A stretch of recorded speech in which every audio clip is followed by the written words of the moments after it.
everybody, to this episode of Consumer Counterpoint. I am one of the co-hosts, Paul Yovanik, a partner in the Chicago office, and I am joined today by Jay Carle, a partner in our Chicago office, to discuss a newly launched data law practice group here at Seyfarth. Jay, can you just tell us a little bit about that?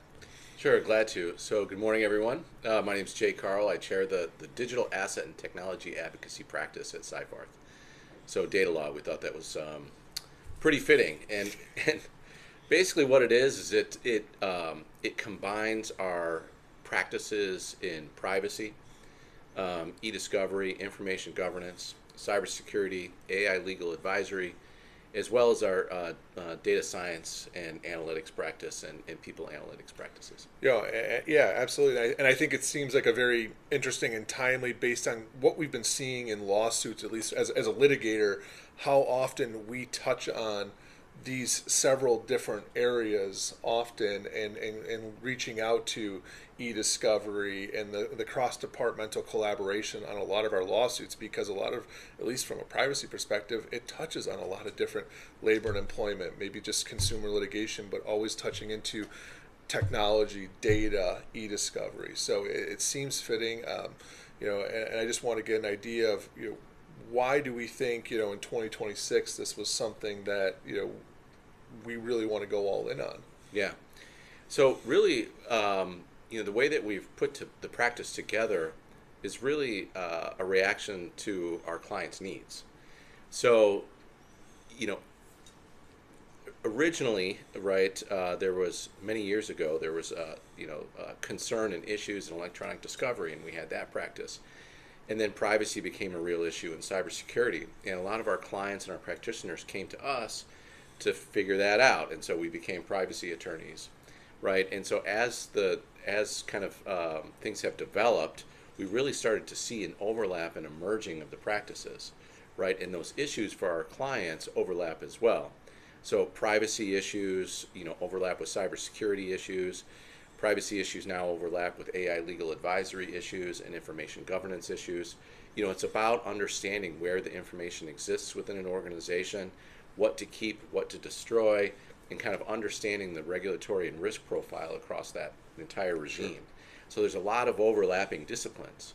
And so really we were reacting to our clients' demand, and so we thought it made sense to really kind of unite these, what were traditionally more independent practices, kind of under a single umbrella, recognizing that overlap, right? And many of us practice in these different kind of domains underneath the data law umbrella, right? And then, like any other, law firm, there are various departments. Sure. And we recognize that there are labor and employment experts who also, practice in the privacy space, right? For, touching on issues that, impact employers in their management of their number one asset, which is their people. And so, but they're touching on privacy issues and security issues, right? And then there's issues also, in litigation with respect to these, privacy, e-discovery, information governance, cybersecurity.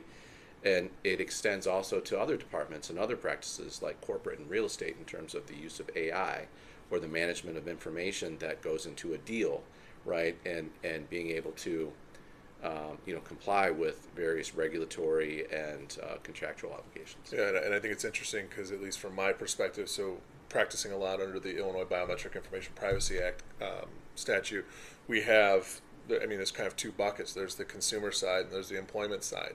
Employment side with the time clocks. And so now we get into that area where there's that intersection of privacy and labor and employment, but then there's going to be this consumer side that we're seeing with businesses, virtual try-on tools, for example, and now that steps away from labor and employment, but still privacy, but it's getting into a kind of consumer side. But all of that still involves e-discovery and InfoGov. So it's a very interesting, and it makes total sense that, there's going to be a lot of crossover in the type of privacy issues that we've been dealing with over the several years.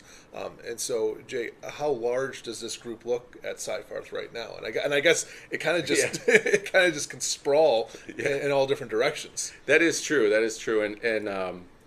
And we have a number of different leads of the practice, right? So that work on different aspects within these, different domains.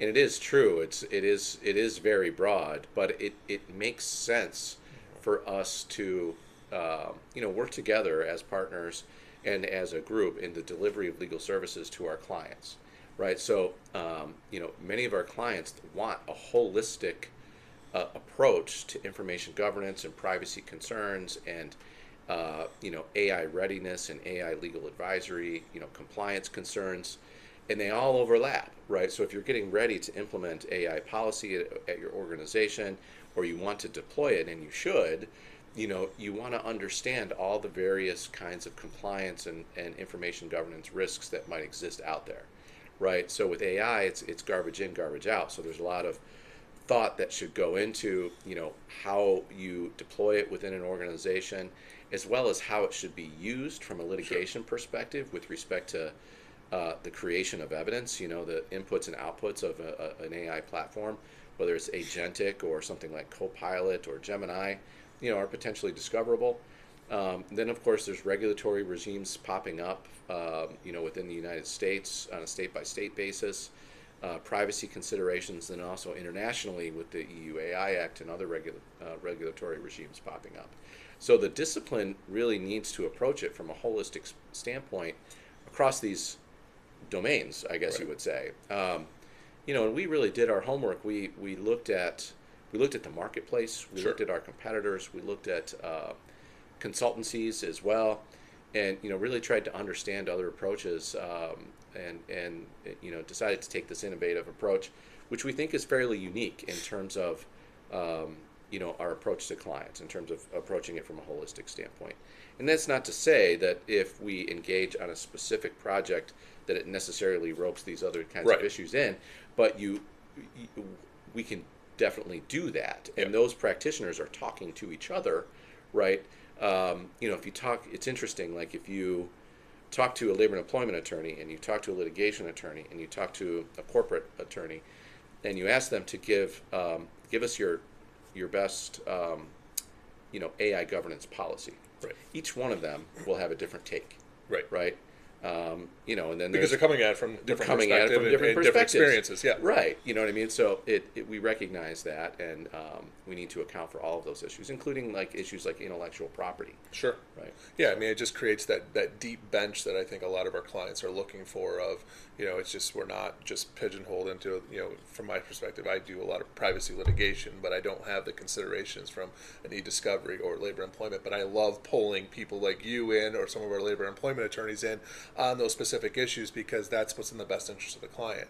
And so I guess you mentioned looking at the marketplace, consultancies, and so I think a lot of clients and prospective clients might want to know, like maybe like in an elevator pitch of what separates Seyfarth's data law from other firms, other similar offerings that we see out there in the marketplace. Just like what brings out, what makes Seyfarth so special with this data law practice group? Yeah, I mean a few things, right? A lot of law firms have these independent practices. So one kind of unique and innovative approach is that we've unified these, right? So that's one. We've got that point down. The other thing is that we've had these practices for decades, really. So there's an extremely deep bench there. And then it's really interesting. Many of the practitioners within our data law practice are highly technical, hands-on, accomplished attorneys, many of which had careers prior to their law career, including myself, in information technology and related, professions. So it's interesting. We kind of started, and for many years we've had this philosophy that we can teach technologists to be lawyers, but you really can't teach a lawyer necessarily to be a technologist. So many of our lawyers come to the table with programming expertise or managing of large-scale information technology initiatives at, within business operations. So that really gives us a lot of insight from a practical perspective of the business reality of many of our clients. Right, we approach it practically, not theoretically. There's no idyllic solution to anything. Usually, And we can also kind of speak the language of our counterparts. So, we can bridge the gap between the law department, information technology, Yeah. Information governance, cybersecurity, and also the boardroom. Sure. Right. So a lot of these kind of percolate up, particularly cybersecurity and the new, AI issues and privacy compliance, percolate up to that level. Right. Yeah. So I guess that's what kind of sets us apart is, this approach, the deepness of our bench, and our, kind of practical hands-on approach. No, that's great, and it's exciting. I personally am, excited at this data law practice group that just launched, and looking forward to kind of just seeing how it develops and grows throughout the years. So, thank you, Jay. Really appreciate this discussion on this topic. Very glad to be here. I appreciate the opportunity. Thank you. Thank you.